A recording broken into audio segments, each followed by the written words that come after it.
الحمد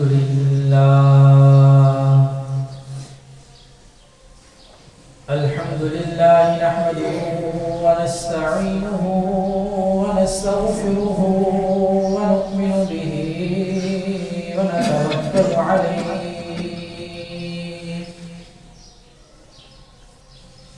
ونعوذ بالله من شرور أنفسنا ومن سيئات أعمالنا من يهده الله فلا مضل له ومن يضلله فلا هادي له ونشهد أن لا إله إلا الله وحده لا شريك له ونشهد أن سيدنا وسندنا ومولانا محمدا عبده ورسوله صلى الله تبارك وتعالى عليه وعلى آله وأصحابه وبارك وسلم تسليما كثيرا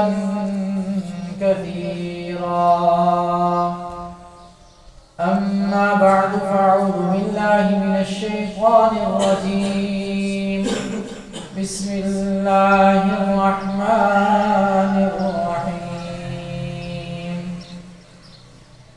يا بني آدم قد أنزلنا عليكم لباسا يواري سوآتكم وريشا ولباس التقوى ذلك خير آمنت بالله صدق الله مولانا العظيم وبلغنا رسوله النبي الكريم ونحن على ذلك لمن الشاهدين والشاكرين والحمد لله رب العالمين.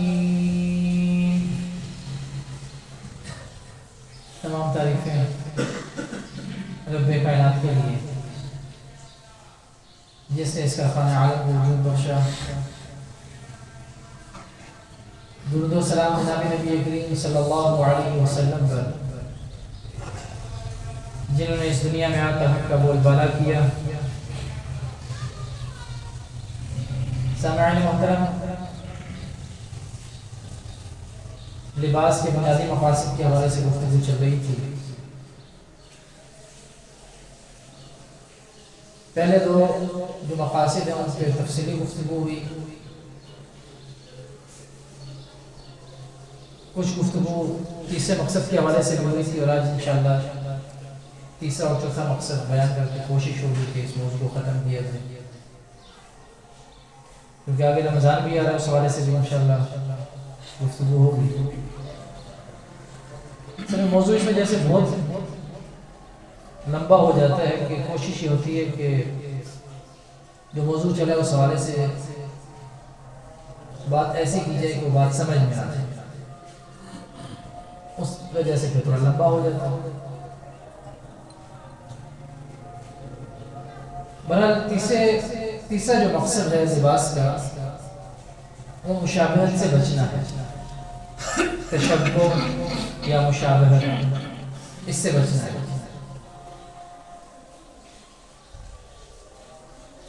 تشبہ ہوتا ہے کہ کسی اور قوم کی نقالی کرنا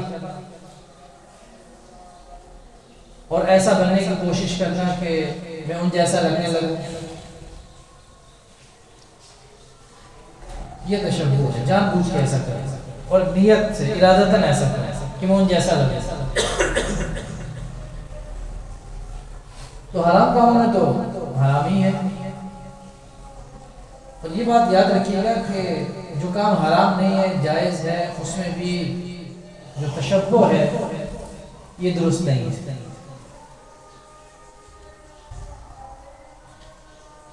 آپ کو مثال دی تھی روزے کی کہ روزہ رکھنا حرام نہیں، نیکی کا کام ہے، ثواب کا کام ہے. لیکن آپ علیہ السلام نے کیونکہ 10 محرم میں روزہ رکھنے کے لیے جب انسان 10 محرم کو روزہ رکھتا ہے تو غیروں کے ساتھ مشابہت ہوتی ہے. تو آپ علیہ السلام نے فرمایا کہ نہیں ہم 9 کا بھی ساتھ رکھیں گے یا 11 کا ساتھ پلائیں گے تاکہ مشابہت نہ ہو. ابھی کسی ناجائز کام کے اندر نہیں تھی, جائز کام میں بھی آپ علیہ السلام کو غیروں کے ساتھ مشابہت روا نہیں اور اس کو پسند نہیں فرماتے. اسی طرح ایک اور حدیث مبارکہ ہے کہ جو یہودی ہیں غیر مسلم ہیں وہ جب پگڑی باندھتے ہیں امامہ باندھتے ہیں تو اس کے نیچے ٹوپی نہیں رکھتے. تو آپ علیہ السلام نے فرمایا کہ ان کی مخالفت کریں گے اور ہم اس کے نیچے ٹوپی رکھیں گے, ٹوپی پہنیں گے پھر اس کے اوپر امامہ باندھیں گے. اب ٹوپی رکھنا نہ رکھنا کوئی حلال حرام تو ہے نہیں, کہ کوئی بہت بڑی بات تو نہیں ہے کہ اگر ٹوپی رکھ دی تو وہ جو ہے نا مسلمان ہوگا, ٹوپی نہیں رکھے گا تو مسلمان نہیں ہوگا, ایسی کوئی بات نہیں ہے. لیکن آپ علیہ السلام نے ان باتوں کا بھی دھیان رکھا کیونکہ ہمارا ایک مکمل مذہب ہے, ہماری ایک پہچان ہے. اللہ رب العزت نے دنیا کے اندر تفریق کی ہے, فَمِنْكُمْ كَافِرٌ وَمِنْكُمْ مُؤْمِنٌ, کافر اور مسلمان ایک الگ تفریق ہے, اپنا تشخص ہے, اپنی ایک پہچان ہے. تو اس لیے آپ علیہ السلام نے فرمایا کہ مخالفت کریں گے ہم ٹوپی رکھیں گے, ٹوپی رکھ کے اوپر پگڑی باندھیں گے.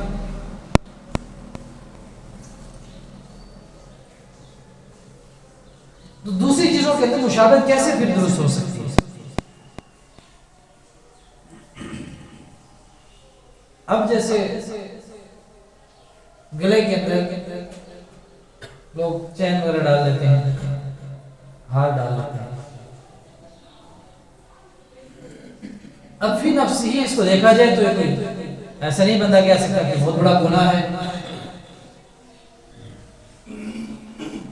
یا جائز نہیں ہے, حرام کام ہے, ایسا تو نہیں ہے.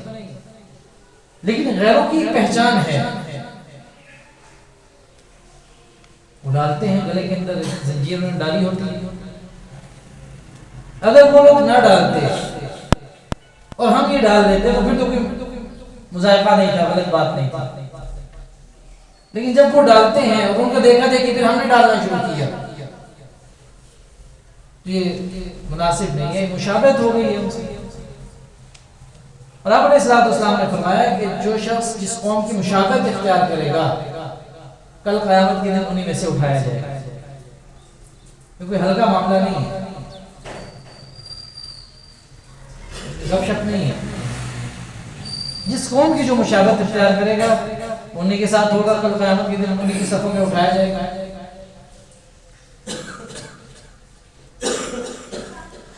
اسی طریقے سے ماتھے کے اوپر ایک کشکا لگاتے ہیں, ٹکا سا لگاتے ہیں, ہندو خواتین لگاتی ہیں.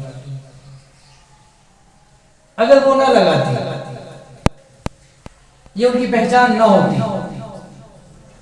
اور مسلمان خواتین یہ لگاتی خوبصورتی کے لیے, اچھا دیکھنے کے لیے لگاتی ہے, ٹکا لگا لیتی, تو اس میں کوئی حرج کی بات نہیں تھی, کوئی قباحت نہیں تھی, بالکل لگاتی. لیکن ابھی ان کی پہچان بن چکا ہے, اب یہ لگائیں گے تو اب دوسری ان کے ساتھ مشابہت ہوگی. اور اب تو سنا پاکستان میں بھی خواتین یہ لگاتی ہیں. ان کی جب پہچان ایک چیز بن گئی ہے اس قوم کی, اس کو جب ہم لے لیں گے اور جان بوجھ کے لیں گے, ارادتاً لیں گے, ان جیسا دکھنے کی کوشش کریں گے, تو یہ بہت خرابی کی بات ہے. پھر یہی ہے کہ کل قیامت کے دن انہی کے ساتھ اٹھایا جائے. تو لباس کے اندر بھی مشابہت بالکل بھی درست نہیں ہے. اور عموماً لوگ یہ بات کرتے ہیں اور بڑی اس کے اوپر بحث مباحثہ بھی ہوتا ہے کہ آپ علیہ السلام نے تو اس دور کا لباس, جس دور میں وہ تھے اس دور کا لباس آتا تھا, تو اس دور کے حساب سے وہ جو اس وقت چل رہا تھا وہ پہنا تھا. یہ بات غلط ہے, 100% غلط ہے. اگر یہ سارا اس دور کا چل رہا تھا اور اسی دور کو لے کر آپ علیہ السلام نے اس ساری شریعت کو ایڈجسٹ کرنا تھا, تو پھر اتنی مخالفت ہوئی کیوں؟ پھر کیوں آپ علیہ السلام نے کہا کہ وہ لوگ تو ٹوپی کے بغیر امامہ پہنتے ہیں اور ٹوپی رکھ کے امامہ پہنیں گے؟ پھر کیوں کہا؟ اگر اسی زمانے کے ساتھ چلنا تھا، اسی حساب سے چلنا تھا، وہاں کی ثقافت یہی تھی، تو پھر اس بات کو کیوں آپ علیہ السلام نے منع فرمایا؟ پھر تو نہیں کرنا چاہیے تھا، کیونکہ اس وقت یہی چل رہا تھا. تو یہ بات غلط ہے، یہ اشکال ہی غلط ہے. اگر یہ بات ہوتی کہ اس زمانے کے ساتھ چلتا تھا، اس وقت کے ماحول کا اور معاشرے کا لباس یہ تھا، آپ علیہ السلام نے اسی کو لیا ہے، تو آج ہم اس پہ کیوں بحث کریں؟ آج کے لباس ہمیں پہننا ہے، ہم تو آج کے دور میں ہیں، آج کا لباس پہننا ہے. تو میرے بھائی یہ اعتراض غلط ہے. اس دور کے لباس کے اندر جب پگڑی تھی تو اس کے نیچے ٹوپی نہیں تھی، آپ نے کہا نہیں مخالفت کریں گے، ہم اس کے اوپر ٹوپی رکھیں گے اور پھر پگڑی باندھیں گے. اس کا مطلب ہے کہ ایسی کوئی بات نہیں. لوگ اس کے اوپر باقاعدہ بحث کے اوپر آ جاتے ہیں اور پھر دلیلیں اس کے اوپر دیتے ہیں. آپ دلائل ضرور دیں، لیکن پہلے مسئلے کو سمجھیں. سمجھنے کے بعد اگر آپ کو نہیں سمجھ میں آ رہی، آپ کہیں کہ ہمیں یہ بات نہیں سمجھ میں آ رہی، ایسے نہیں ایسے ہے، لیکن صرف اپنی نفسانی خواہشات کو پورا کرنے کے لیے شریعت کے اندر اپنی مرضی سے دلیلیں دینا، یہ روش ٹھیک نہیں ہے، یہ طریقہ ٹھیک نہیں ہے. دوبارہ مختصر یہ کہ تیسرا لباس کا مقصد یہ ہے کہ غیروں کے ساتھ کسی بھی طور پر مشابہت نہ ہو. اگر مشابہت ہوگی تو آپ علیہ السلام کا فرمان ہے کہ کل قیامت کے دن انہی میں سے اٹھایا جائے گا. اب مرضی ہے میں ایسا لباس پہنوں کہ مسلمانوں کی صفوں میں اٹھایا جاؤں، میری مرضی ہے کہ میں ایسا لباس پہنوں کہ میں کسی غیروں کی صفوں سے کل قیامت کے دن اٹھایا جاؤں. یا میرے پہ ہمیں کیا کرنا. اور لباس کا چوتھا مقصد یہ ہے کہ اس کے اندر انسان جو ہے وہ تکبر نہ ہو. اس میں وہ لباس پہنے اس کا رنگ ڈھنگ ایسا ہو، اس کی وضاحت ایسی ہو، اس میں پھر انسان کو تکبر نہ ہو. اور بات یہ ہے کہ تکبر کے لیے کوئی ایسا نہیں ہے کہ ہم کسی کو دیکھ کے بتائیں گے یہ جو چیز ہے یہ تکبر ہے. ایسا نہیں ہے. اس کی نشانیاں ہوتی ہیں کہ کیسا لباس ہوگا تو تکبر ہوگا، کیسا لباس ہوگا تو تکبر نہیں ہوگا. علامات، ان علامات کو دیکھیں گے، یہ علامات ہیں، یہ تکبر کی ہیں، یہ علامات ہیں تکبر کی نہیں ہیں. باقاعدہ طور پر کوئی ایسی چیز سامنے انسان نہیں لگائے گا آپ نے یہ چیز پہن لیا تو تکبر ہے، یہ چیز اتار دیا تو تکبر نہیں. اس کی کوئی جسامت نہیں، وہ محسوس کرنے والی چیز، اس کے لیے نشانیاں ہیں. آج کل ایک بڑی مصیبت میں جس میں ہم لوگ گرفتار ہیں تکبر کی، اس میں پائنچوں کو ٹخنوں کا ڈھانپنا ہے کہ پائنچوں سے ہم اپنے ٹخنے ڈھانپ لیتے ہیں. اور اتنا بڑا مرض ہے، اتنا بڑا مرض ہے کہ غالباً حضرت عبداللہ بن عمر رضی اللہ تعالیٰ نے فرمایا کہ کل قیامت کے دن اللہ رب العزت ایسے شخص کو رحمت کی نگاہ سے نہیں دیکھے. ایسے شخص کو جس کے ازار نیچے لٹک رہی ہوگی، گھسٹ رہی ہوگی، تو اللہ رب العزت اسے رحمت کی نگاہ سے نہیں دیکھے. اور ایک اور جگہ آپ علیہ السلام نے فرمایا کہ جو حصہ ٹخنوں کا چھپا ہوا ہوگا وہ جہنم میں. شلوار سے جو ٹخنوں کا حصہ چھپائیں گے اتنا حصہ جہنم میں جائے. اور یہ تکبر کی علامات میں سے بتایا ہے، کیونکہ اس وقت زمانے میں یہ تھا. اب یہ پھر ایک اور دلیل آپ دیکھ لیں اس کی کہ اس زمانے کے حساب سے آپ علیہ السلام نے سارا کچھ پہنا اور کیا، زمانے کی مخالفت کیا. اس زمانے میں یہ تھا کہ لوگ لمبی لمبی شلواریں پہنا کرتے تھے، ازار جس کو بولتے ہیں، وہ نیچے تہبند باندھتی ہے. اس دور میں جو بھی تھا اس کو نیچے لٹکاتے تھے، اور جو بندہ جتنا زیادہ نیچے لٹکاتا اتنا معزز سمجھا جاتا ہے، اتنا بڑا سردار سمجھا جاتا ہے کہ جو جتنا زیادہ لٹکاتا ہے. آپ علیہ السلام نے اس کی مخالفت کیونکہ ایک تکبر کی بیماریوں میں سے آپ نے فرمایا کہ نہیں، ما اسفل من الکعبین من الازار فی النار، ٹخنوں کا جو حصہ چھپا ہوا وہ جہنم میں جائے. تو آپ علیہ السلام نے ٹخنے کو ننگا کرنے کا حکم دیا۔ ہم لوگ غیروں کی نقالی کے اندر اتنا آگے نکل گئے، اپنے آپ کو معتبر بنانے کے چکر میں اتنا گر گئے، کھانا پینا ان جیسا، اٹھنا بیٹھنا ان جیسا، رہن سہن ان جیسی، اور پھر وضع پتہ ان جیسی، معاشرت تجارت ان جیسی، سب کچھ کر کے دیکھ لیا، لیکن انہوں نے ہمیں قبول نہیں کیا۔ بہت آگے نکلے کہ شاید کسی درجے میں وہ ہمیں قبول کر لیں۔ ہم اتنا آگے نکلیں گے، پھر دیکھتے کہ پھر اور آگے نکلتے گئے، یہاں تک کہ اپنی معاشرت کو بھی تباہ کیا، تجارت کو بھی تباہ کیا، اپنے خاندانی نظام کو بھی متاثر کیا، سب کچھ کر لیا، لیکن انہوں نے ہمیں قبول نہیں کیا۔ اور قبول نہ کرنے کی ایک ہی وجہ ہے، اس کو قرآن نے بیان کیا۔ قرآن کہہ رہا ہے وَلَن تَرْضَىٰ عَنْكَ الْيَهُودُ وَلَا النَّصَارَىٰ حَتَّىٰ تَتَّبِعَ مِلَّتَهُمْ، نہیں وہ قبول کریں گے آپ۔ اب کتنا ہی آگے نہ نکل جائیں، یہاں تک کہ آپ ان کی ملت میں آ جائیں، ان کا مذہب اختیار کر لیں، ہم کیا ہمدردیاں ہمیں ملی۔ اور پھر یہ تو ایک غیرت کا بھی تھوڑا سا مسئلہ ہوتا ہے نا، ہم اگر لوگوں سے یہ کہیں کہ ایسا نہ کریں تو لوگ سمجھتے ہیں کہ یہ تنگ نظر ہو، ان کی سوچ میں وسعت نہیں ہے۔ آپ دیکھیں کہ جب انہوں نے مسلمانوں کو حملہ کیا، مغلیہ سلطنت اور باقی سلطنتوں کو ختم کیا، جو اس وقت کا معزز لباس تھا، قمیص شلوار امامہ، اب ان کی ذہنی حالت کو دیکھیں اور ہم اپنی ذہنی حالت کو دیکھیں، ہم وسعت کے کس درجے پہ ہیں اور وہ تنگ نظری کے کس درجے پہ ہیں۔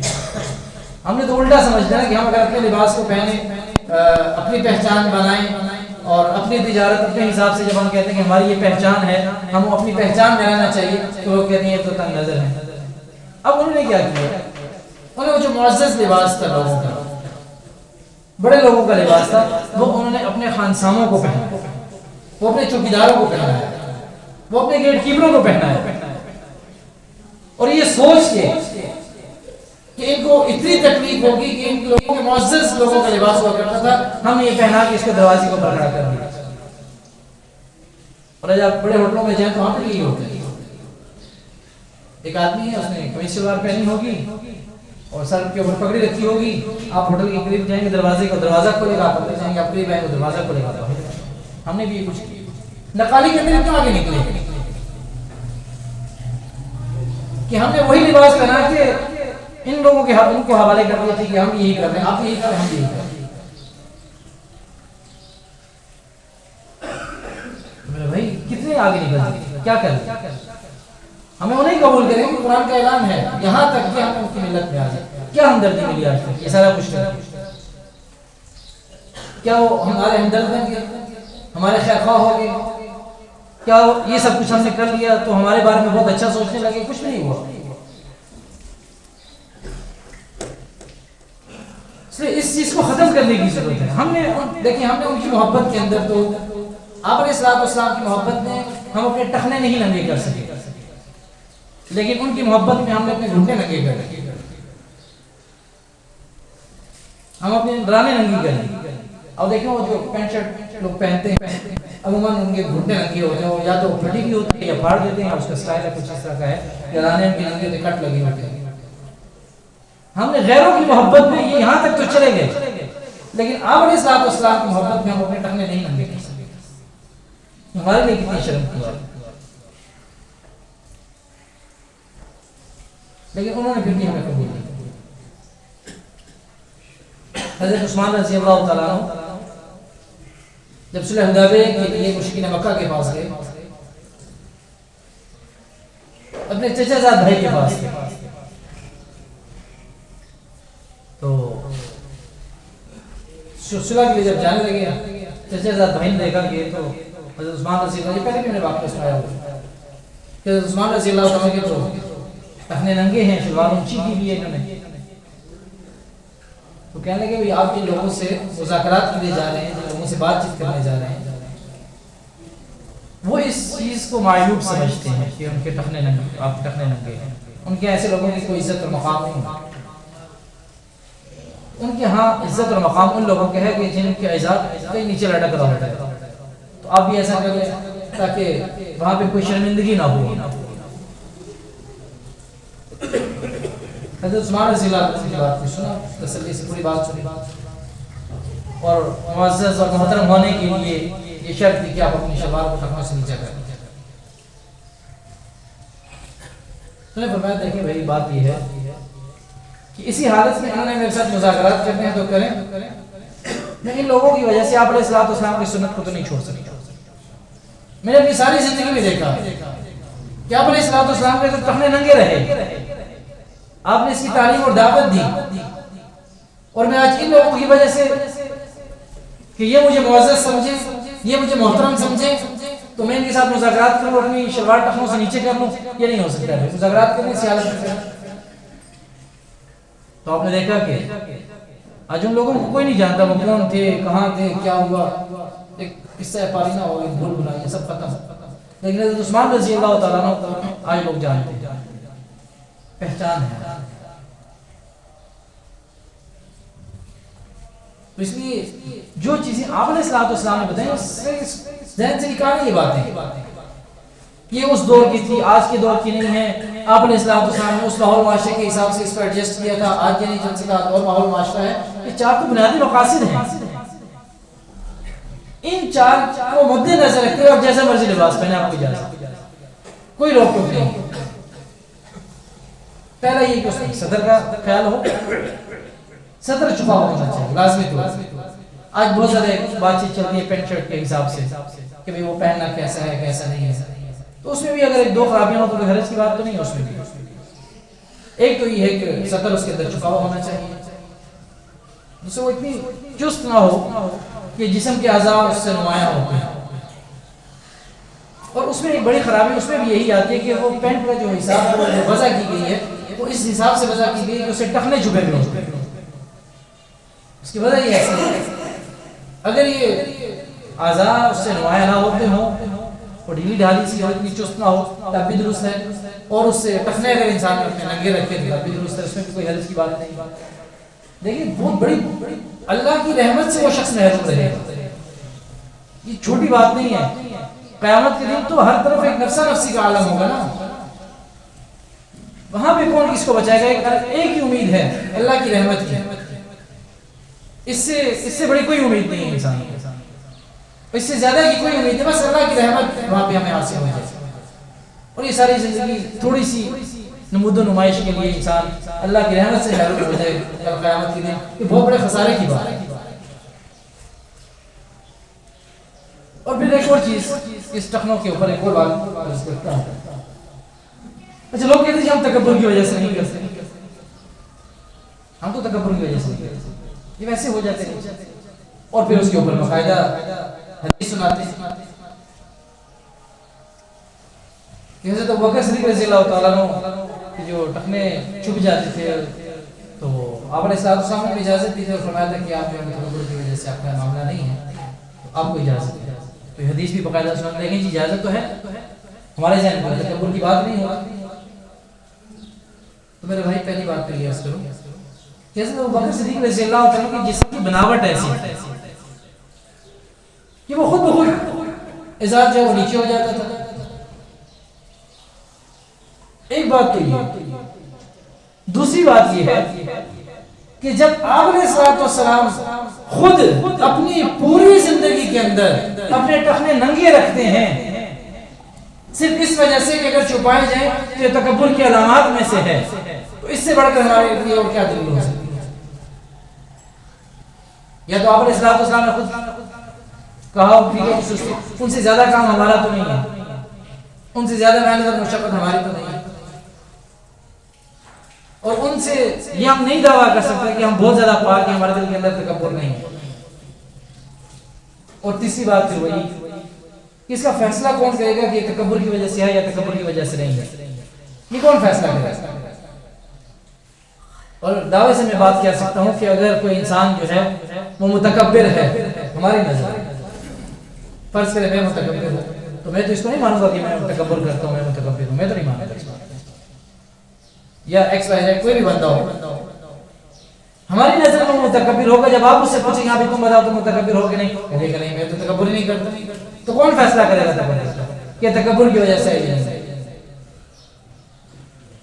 تو یہ فیصلہ شریعت نے علامات بتا دی ہیں، یہ علامات ہیں، یہ علامات پائی جائیں کہ تکبر ہوگا، یہ نہیں علامات نہیں ہے. بات کرتے فیصلہ تو شریعت نے کرنا ہے. میں اپنے بارے میں خود فیصلہ نہیں کر سکتا، آپ اپنے بارے میں خود فیصلہ نہیں کر سکتے، تو کوئی تو ہوگا جو فیصلہ کرے گا. کسی نے تو فیصلہ کرنا ہے، تو اس کے لیے معیار شریعت ہے، فیصلہ شریعت ہے. تو لباس کے 4 جو بنیادی مقاصد ہیں، یہ آخری 2 انتہائی مختصر سے استقی کہ پھر انشاءاللہ رمضان کے حوالے سے گفتگو ہوگی. پہلا مقصد خلاصہ کلام ساری گفتگو کا کہ لباس کا پہلا مقصد ہے کہ اسے ستر چھپا ہوا ہو. دوسرا مقصد یہ ہے کہ آپ زیب و زینت پہ جتنا مرضی اچھا لباس پہنیں اس میں کوئی حرج نہیں ہے، لیکن وہ آپ کی راحت اور سکون اور چین خلیو و شریعت کی حدود کے اندر رہتے ہوئے ہو. تیسرا مقصد یہ ہے کہ اس میں مشابہت نہ ہو، اور چوتھا مقصد یہ ہے کہ اس سے غرور اور تکبر انسان کے اندر پیدا نہ ہو. سمجھے رہا